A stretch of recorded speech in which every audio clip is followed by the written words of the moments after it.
Hi, my friend, Caleb Johnson here, and I have a huge question to ask you, real estate investors. How would you rate your level of personal discipline on a scale of 1 to 10? If your answer is anything less than a 10, I've got something neat for you. And let me tell you, discipline means pushing yourself beyond your comfort zone and doing things that are difficult and sometimes boring. Achieving massive success requires you to do those difficult things. Building your levels of personal discipline is not easy, but it does pay off. In fact, you can't achieve anything significant without discipline. Now, I just released a program for investors where I walk with you as an accountability coach to aid you stay on track so you can push yourself to do the hard things that greatness is going to require of you. Starting is easy. Go to redseacapitalgroup.com and click accountability coaching at the top right of the screen. So let's get to work, and now to the interview.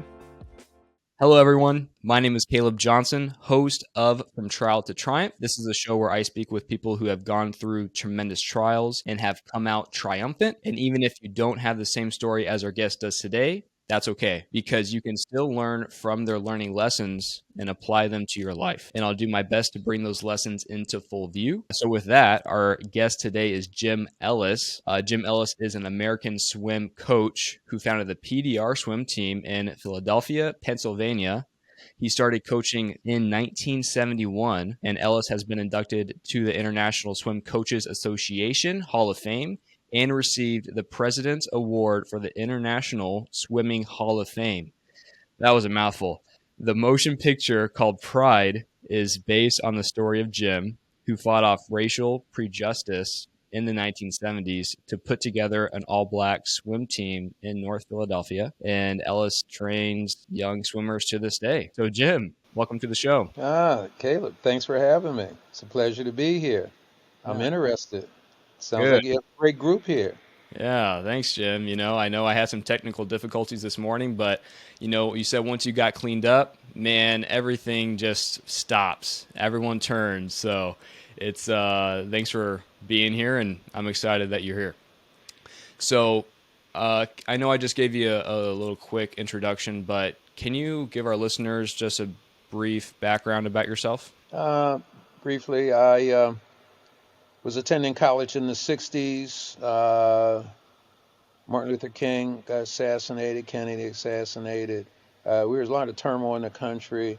And when I graduated from college, I wanted to do something and make a difference in people's lives and hope to make a difference in the world. Swimming was an opportunity that came to me as something I've done most of my life. And so I said, I'll do and try to make a mark or make a difference with competitive swimming. Why competitive swimming? Like I said, I was comfortable with it. Two, predominantly a white sport, upper middle class white sport. And I had access to a pool um, in a community that wasn't upper middle class. And I was going to use the sport to, one, get young men out of the gangs, out of the streets, expose them and their families to other cultures and societies, social, economic, and that's what the sport will bring. But I also wanted to get rid of some stereotypes with African Americans can't swim because our bodies weren't right. We weren't built right. They came up with all kinds of crazy things. And the other thing was there were a lot of African American swimmers that were successful before I came along, but they were recruited away from their communities and were drawn into the white clubs in the suburbs, and they weren't role models in their neighborhood. Hmm. So I figured I'd start a program that would provide the opportunity for someone who wanted to excel in the sport at any level, and I was going to provide that program for them. And that way they would stay in the community and become role models in their community and be just cherished by other young kids, and other kids would look up to them and set an example uh, in that community. So there were quite a few things that I wanted to overcome when I started coaching swimming. Hmm. You know, I love what you said there, that you wanted to keep a role model in your community because so many other black swimmers had gone to more of the upper middle class neighborhoods and areas. And I'm curious, what was the reason that was so important to you to keep a positive role model in your community? Well, when I swam, I had a little time where I swam at a boys' club in Pittsburgh, and I was the only black kid on the team. So I understood how that was. I mean, I was very comfortable in my own skin, but I just saw some of the things that I had to deal, some of the things that were said to me. And my high school team was all black, though. We had a great swim team, and we had a good time doing it, and we were pretty successful. So that was one of the reasons why I wanted to do that. I was an educator. I taught mathematics, and so high school mathematics, and even with that, challenged getting kids to like the subject matter. They came unprepared. I had to take them back to the basics just to bring them up to speed, and hoping by the end of the year they were successful and enjoyed the subject matter and would look at themselves in a positive light. Uh, it was all about self-esteem, one of the things, and giving pride to the community and being successful in swimming at the level that I was striving for, which was world class, national level, national championships. Um, that our community could do this. We could do this within our own community. And being resourceful, using facilities with the city. I was working for the city rec department, so we were using city facilities. Tax dollars were paying for it. So any monies that we raised or that came to us could go directly to the kids and utilizing in the program. We weren't paying salaries or anything. Everything made it possible for the young kids to participate at the same level that our competitors were competing at. Mm, mm. And can you give our listeners just a quick background about kind of what the community was like that you grew up in? It sounds like it might have been a little rougher than others.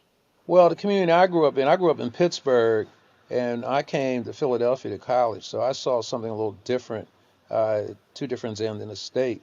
The community I grew up in was basically middle class. We had our own homes, everybody had their own homes built and so forth, and it was a very tight-knit community at the time. Of course, it was, 50s and 60s growing up. Doors were unlocked. Just, hey, hi, how you doing? Walk into your neighbor's house, sit down at the dinner table, things like that. Closed down on a weekend, and we had the whole community doing a community picnic, doing things. Everybody just pack up for the weekend, and we go somewhere. So we did things like that, and I did the swimming, played some baseball, but it was a lot of participation. Coming to Philadelphia, I saw things that I'd never seen before. I saw housing projects. I saw the things that went on in the housing projects. I saw the gangs, and I just couldn't believe what they were fighting over, why they were fighting, territory. Couldn't cross this street because you're in the wrong neighborhood, and you get shot. Things like that. The drugs were prevalent. So I saw it was a lot of exposure for me at the time, and again, like I said, I felt that I could help make a difference in people's lives and be very positive. Nelson Mandela did that. He chose sport. I think he chose rugby when he was trying to bring South Africa together. And uh, sport crosses all lines, all barriers. You look at football players out on the field. They get a touchdown. They're all celebrating. You got all different racial, socioeconomic backgrounds out there on the football field. The baseball team, basketball team, hockey team. Sports, it crosses barriers. They may come from segregated communities, but when they're on the playing field, they got one thought, one idea, one dream, and that's just to win or to win the championship. Everybody's there for the same reason. And I felt if we get people to do that inside in society and our cultures, it'd be a better place. Mm, mm. And since you've done that, what has been the response that you've seen? I can imagine it's very positive. And talking before we started the show here today, you obviously have had a lot of response and a lot of people wanting to swim. And so, what's been the response that you've seen since you decided to stay there and really uh, put your roots and also teach others the sport of swimming? That's been good. When you set the bar high, one of my goals was setting the bar high. My program was based on excellence. That Mm, was the key. We're striving for excellence. Mediocrity will not be accepted. And so we lose a lot of people. Everybody Mm, does not want to reach for the brass ring, which is understandable. So I was kind of knocked by a lot of people saying I had an elitist program. And I said, you're right. Thank you. I'm glad you noticed that. You know, uh-huh. and just the way I operated my program, I didn't take any swimmers, any athletes in without parent participation. You Mm, know, I don't care how good the kid was. If the parent wasn't participating, I wasn't taking them because I didn't want to be a drop-off program. I didn't want to be a babysitter. I had a competitive program. We were training athletes to perform at the highest level, and they can't do that by themselves. And so I created my triangle of accountability and showing people that it works if everybody's accountable.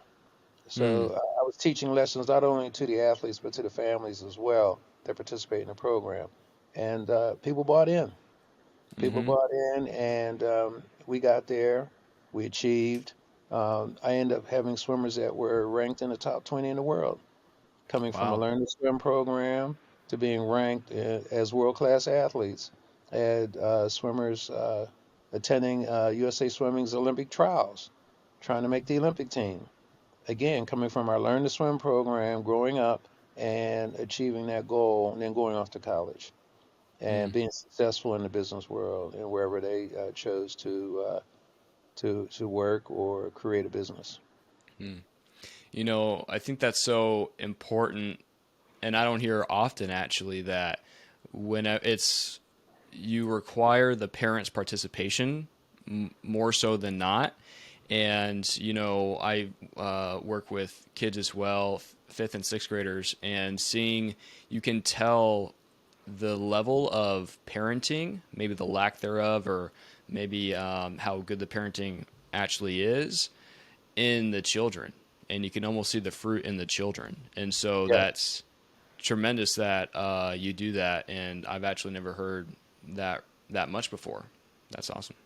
Yeah. Well, like I said, I've been talked about a lot by a lot of other swimming programs Hmm. that we're an elitist program. I said, why not? Hmm. Why not? Why do we have to be second class or mediocre? This is Hmm. what I'm striving to teach these people. You're not second class. You don't have to be mediocre, and this is the way we're going to do it. And like I said, we've been very, very successful. Jim, where did you get that level of excellence from? Some people, I think their parents kind of instilled that in them, and others have experienced other things that kind of instilled that in them. But for you, where did that come from? Well, like you said, my parents, my dad had his own business, and he worked hard at it on a daily basis, and we benefited from his hard work. The lifestyle you asked about living. I mean, he had his home built. He was in the war, GI Bill, World War II, came back and bought some property and built a home and for us. And so we grew up dealing with those things, following the middle class values of America. And so I kind of got that from him. But then I said when I went off to college and things were happening around me, and I said, well, what am I going to do? Where do I fall in? In society, where do I fit into this picture? And what moves me? Martin Luther King was very instrumental in just saying a lot of things, doing a lot of things during that time. And like I said, Martin Luther King, Kennedy, even Malcolm X was saying some things that get you to think.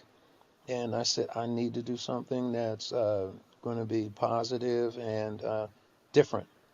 And I looked at the landscape and I saw other swim teams around, and they just were not at the national level. So, same thing in my classroom. I demanded that from my students. So I just carried that through in the swimming. Something just came to me. I had a vision, and that's what happened. Mm. And one thing that I really want to bring into full view for the listeners is one, Jim's level of excellence is amazing. And if you really want to find success, that's one thing you need to adopt. And also especially back then, swimming was, you could say, a niche. And that whenever you find your niche, whatever that is in business, if you can put that level of excellence into that, then I mean, you can really have some tremendous success. And, even I think more important than the maybe monetary success is how many people you can touch through that. There's so many people that, Jim, I know you've had a positive impact on, and, that's changed their lives, that they might not otherwise have that opportunity if you hadn't been there. So listeners, whatever that niche is for you, maybe don't be so. It is normal to be scared, but sometimes just taking that first step and going into that is required and needed. Taking that leap of faith, taking a risk, is what you have to do. Like I tell people, I realized last year some of my swimmers came back and told me I'd been coaching for 50 years. And it didn't seem like 50 years. I couldn't believe it. But I told them, I do what I love and I love what I'm doing. So every day I got up, I had things I wanted to do, needed to do, had new challenges. And it's just something I had to do. And it just came to me to get it done. Mm, good. Well, Jim, I want to kind of go to the movie and through your trials. I want the listeners to go see the movie themselves because when I watched it, it was amazing and very inspiring. Oh, I want But them to see it too. Now, make sure they pop uh some popcorn, sit down and get watch it now. yeah, yeah, get some Coca-Cola and get it Yep. on. So, what was one of the most trying things that you went through in your swimming journey? Nothing. Nothing. Yeah, I've been asked that question quite a bit, and I chose, and I tell people what I chose and the path I walk is what I was meant to do on earth. That's the way I look at it, and things just laid itself out for me. And as I sat back and reflected over my 50 years, there really weren't a lot of challenges. And when I used to do motivational speaking, I talked about that too. I said, well, in your path, on your way to achieving something, you're going to hit speed bumps. They're not there to deter you from reaching your goal. They're there to challenge you to see how bad you really want your goal. And so you Mm, just have to navigate those speed bumps. Sometimes you have to slow down to go over the speed bump, but you're still moving forward. And so uh, challenges and winners want to be challenged. Successful people want to be challenged. That's what you get up for every day. You look for the challenge. And so that's how I looked at it. The challenges presented themselves, and I found a way. It was problem solving, being a math teacher. I just looked at the situation as like solving a math problem. And so, really, for me, the journey to get where I wanted to go was really a very enjoyable journey. hmm. So I know a lot of people don't want to hear that, but that's the way it was. I just didn't look at those things as something that was going to keep me from achieving the goal that I set out. Mm, You mm, dealt with those everyday challenges. Business people have challenges every day. You go in the office and you made one move, you have to make another move. And just if you're into the business, you're into what you're doing, you love what you do, and you do what you love, you get it done. mm, mm.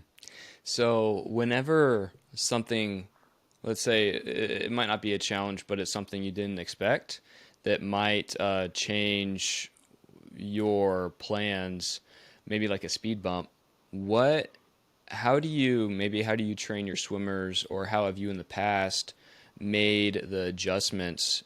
Is it more of a mental mind shift? Because it sounds like you do have a very positive outlook on, whatever happens is just is what it is.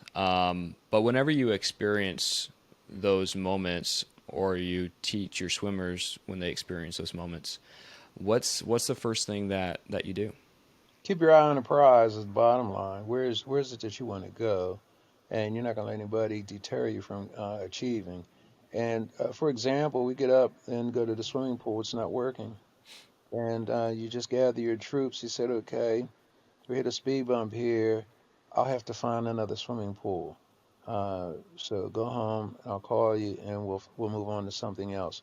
And I would make it happen. Things would just work out for us in that scenario. And We would move on and tell the kids that this is what happens in life. So anytime anything happened with competitive swimming, I dealt with it competitive swimming wise, but I also showed them this is the way it's going to be in the real world. Once you get out in the real world, you're going to get it one day, and there's another challenge for you. Are you ready to meet the challenge? Are you prepared to meet the challenge? Do you have the skills to meet the challenge? So not only were we talking about coaching and training, I try to also get them to see the parallel to achieving success as a business person or just someone out in the real world achieving and looking for their niche, and how you have to navigate through the world. Mm.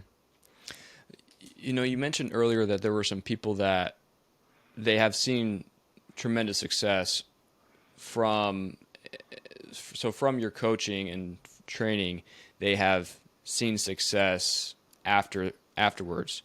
Right. And has anyone, for the people that have experienced that and have come back to you, what was one of the things that they said was most impactful that you taught them?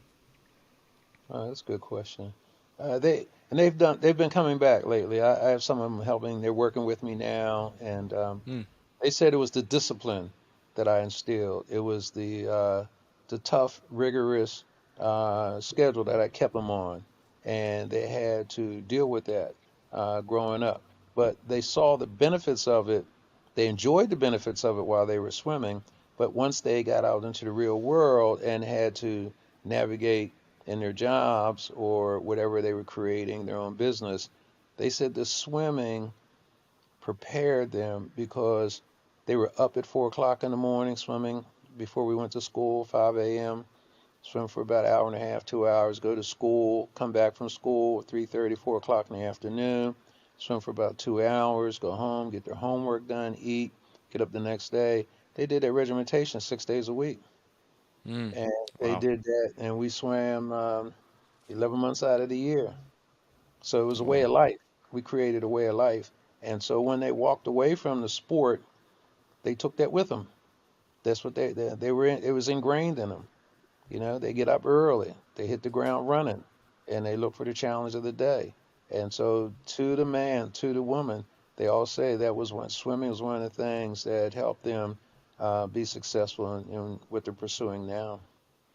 Between those people that have seen that success compared to those that haven't, well, what has been the difference, right? So let's say someone that did not have the discipline to get up and go through that routine compared to someone that did have the discipline, where you've seen them go, what's been the difference and how has that actually affected them? Oh, wow. Well, usually the ones who didn't follow that path or didn't adopt the way of life that we had in the program, they removed themselves from the program. Mm-hmm. Okay, so I probably had a lot more leave the program than graduated from the program because it was that tough. The ones that walked away from the program, I mean, they're doing okay, at the level that they wanted to be at. Everybody does not want to be in that elite status. Some people just don't see themselves, no matter how hard you try, they don't see themselves doing that because it's the work that's involved. And a lot of people aren't willing to do that work on a daily, weekly, monthly, yearly basis. They're doing okay. They're content where they're at. And I think that has to do with self-esteem too. I think it has to do with a lot of other things in their lives. Maybe their parents and families didn't talk about that. But there's a lot of people that settle for just being average. Mm-hmm. I've seen that too, and that is a very sad thing. Especially I'm sure you've seen this where people are very gifted. I mean, they have talent out the roof, but they just don't have that, like you said, that discipline to get up at 4 in the morning and to do that 11 months in a row is very challenging. I mean, Yeah. it's kind of, you just go through the motions sometimes, but it is saddening to see people that have that gift, but they don't actually follow through on their God-given ability. Yep. And there's nothing you can do. You can try to get them to understand. You try to get them to see it. Try to get them to look in the mirror and say, "Who am I?" I have that conversation on a regular basis in my program. Now I've had that conversation for over 50 years because Mm. I've seen a lot of gifted, really gifted, talented young people stay average. Mm. Okay, they can't get out their own way. Like you say, can't see the forest for the tree. You Hmm. know, and that's where they're at. And it's a shame, but we can't save everybody. No matter how hard we try, it just some things just don't work. Sometimes they get it much later in life. They Hmm. come to stay a little later, not when they're young and they can really enjoy it and move on and grow with it. But yeah, it's a shame. I've had a lot of swimmers like that in my program. Mm. Now, going back to that tree in the woods analogy, I love that. What has been the thing that has helped those people get the tree out of their life, if that makes sense? Yeah, it does. It Uh does. huh. Usually, and again, I said this early on in the interview, I didn't take any athlete without the parent. Mm-hmm. So it's the parent participation that completes my triangle of accountability. And so the parent is there with their child taking the journey. And so whatever I talk to the swimmer or the athlete or my athlete about, what I demand from them, I make sure the parent hears it as well, sometimes at the same time so they can go home. And what I say or the way I say it, the athlete may not understand it, so the parent would have to go home and decipher it for the child and so they can buy in. The parent buys in, the child buys in, I'm buying in, and the triangle's complete right there. So success, we're 99% sure we're going to have success going down that road. And so they remove that tree. They get them to see, you're just looking at one tree. Let's look at the forest here. You Mm. know, let's look at this here. There's a lot of things out here. Don't get caught up on that one thing. And so it's because I have a parent participation program that I think that lends to the group of people that I'm servicing to be successful. Mm. And my mind goes to those people that don't have the parent in their life that is aiding them along in their journey. And because some people aren't blessed with that in their life, to have a good Right. role model parent. And what, for people that don't have that, what can they do? Well, to me, it sounds like there needs to be some maybe accountability or someone else in their life, maybe a friend, brother, sister that can really aid them in that. But I'm curious, just what have you seen? Is it really just anyone that can be in their life that can help them along, or is that A different? lot of times, yeah, you're right. There are a lot of young people out here who don't have the parent in their life to teach them, and but you're going to find young people that really want it will find another way to get it. Mm. They'll find it outside the home. There are a lot of programs that take young people without the parent. Uh, and so they'll get it there, basketball, football, baseball programs. A lot of times they don't demand a parent, or it's the sport is such a way that the parent doesn't have to be there, and they'll get it. They're driven. Those people are driven. They're determined, and they will be successful. They just have that in their DNA, and they're going to get it in. They're going to get it in. And some people just look at the mountain and say, I can't climb that mountain. And Mm. they're going to stop at whatever level they're comfortable at. You Mm. know, that's not saying they're failures. That's not saying that at all. They're concerned they want to do something, but just with the talent they have, they don't see it. They don't believe it, and so they just don't really think that they're missing something at the time. Okay, but you just see them just the way they walk, the way they're built, the way they function, the way just in swimming, just the way they hold the water, the way they ride the water. It's effortless, and they say, "Whoa, this is a good one here," but Mm. they may be missing a little piece. They may not like uh, the serious competition, head-to-head competition. They may not like that. They may not cherish that, but they enjoy swimming. Mm. So they'll be successful in whatever they do that way too. Mm. And like you said, the Olympic trials, the Olympics. You're talking about less than 1% of all the athletes that participate in swimming make it that far.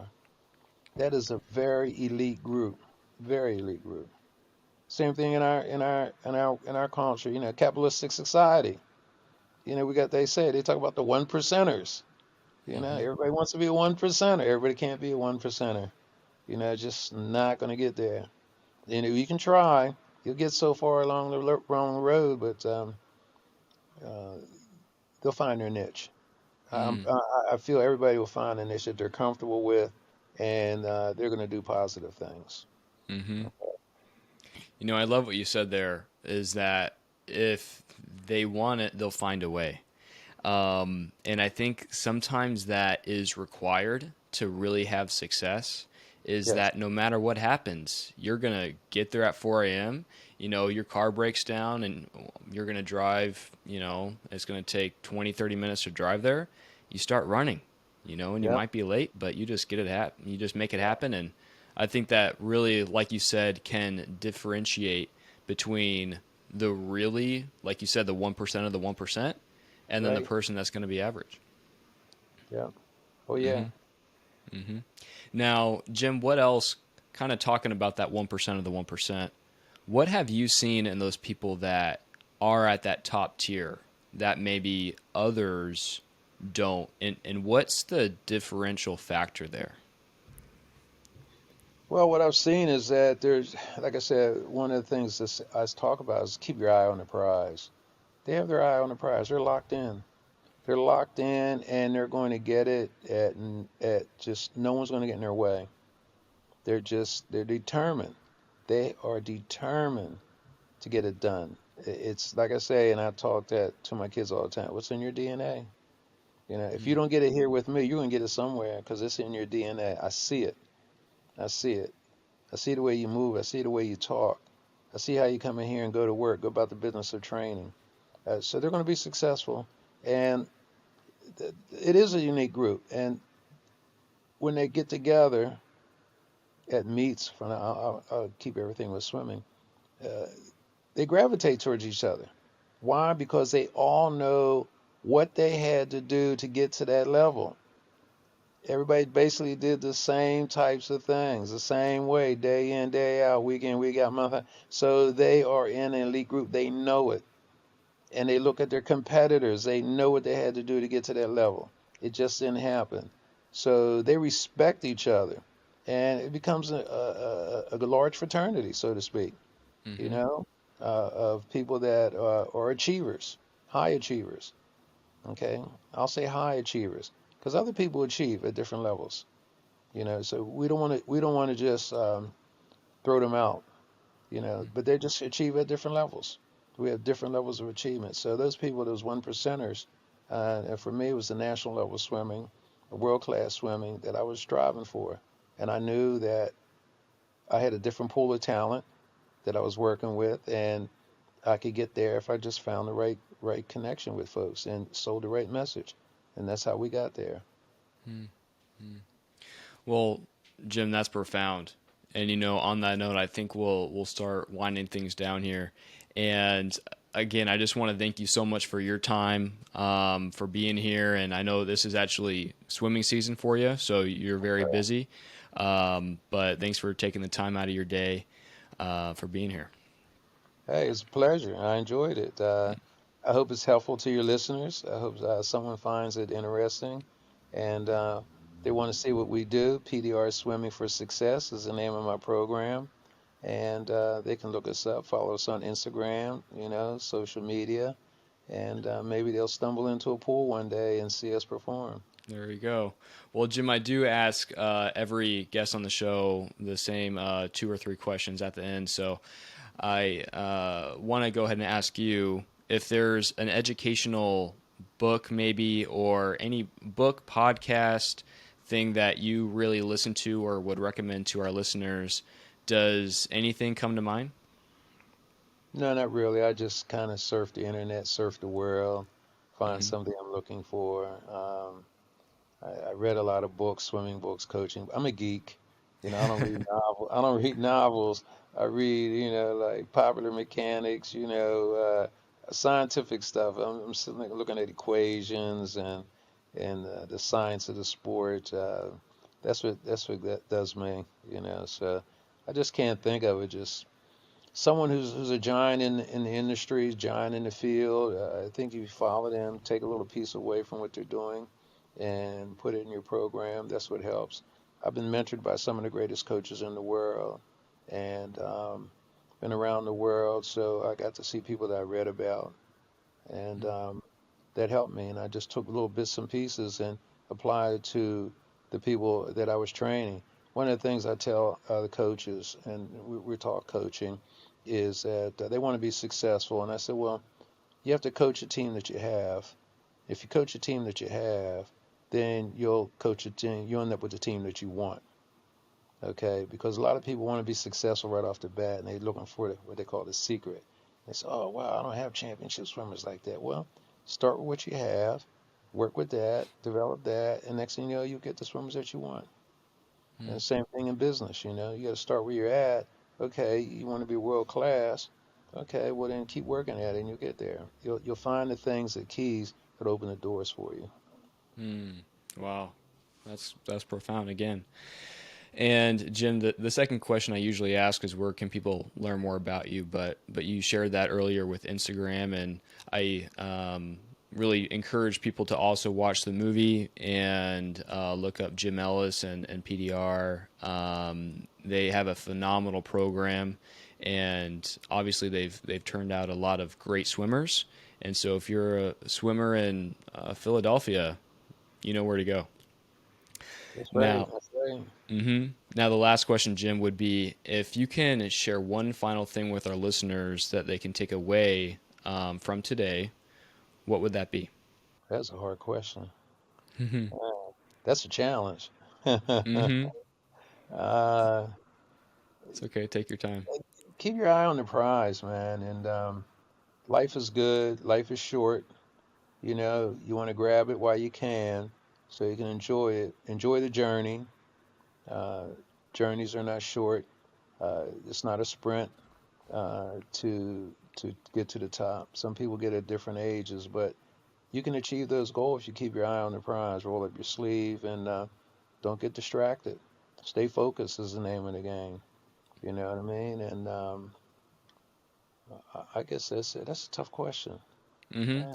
Well, I think it came up a couple of times in the show, just keeping your eye on the prize. And so Yeah. I think that is one thing that the listeners can take away. That is actually really impactful to me. So I appreciate you sharing that. Yeah, well, when you do that too, also, you know, if you have a family, you also have to keep them in the picture as well, you Mm. know, and make it happen. A lot of times you can lose sight of that and just get caught up in chasing the prize, and you miss some of the other things that go along with it. So it's a challenge. It's a challenge, but people who are successful know how to handle that normally, and they manage that. Mm. Mm. Thank you for sharing that. Well, everyone tuning in, thank you so much for being here. I appreciate your time. So we'll catch you at the next time. And Jim, again, thank you for being here. Okay, you're welcome. See you at the pool. All All right. right. All right. See you then. Take care. Have a great day. You too. It's time to grab your victory. Find us on the web at redseacapitalgroup.com and follow us on Instagram and Facebook at Red Sea Capital Group.